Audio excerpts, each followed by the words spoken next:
ஆண்டவர் இயேசுவின் நாமத்தில் உங்களை வாழ்த்துகிறேன். 1 கொரிந்தியர் 2 அதிகாரம் 9 தேவன் தம்மில் அன்பு கூறுகிறவர்களுக்கு ஆயத்தம் பண்ணினவைகளை கண் காணவும் இல்லை, காது கேட்கவும் இல்லை, அவைகள் மனுஷருடைய இருதயத்தில் தோன்றவும் இல்லை.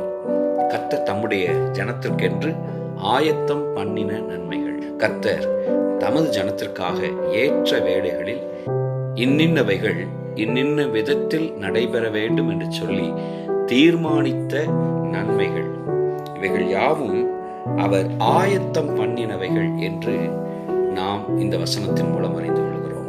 உங்களையும் அவர் தாம் ஆயத்தம் பண்ணின நன்மைகளின் படியே நன்மைகளின் பாதையில் நடத்துவார். அவரே தேவைகளை சந்திப்பார். அவரே ஏற்ற வேளையில் சகாயம் செய்கிறவராயிருப்பார். கர்த்தர் உங்கள் முன் நடக்கிறவராயிருப்பார். இந்த நாட்களில் அதிகமாய் தேவ நன்மைகளை அனுபவிக்க கர்த்தர் கிருபை செய்வாராக. Praise the Lord.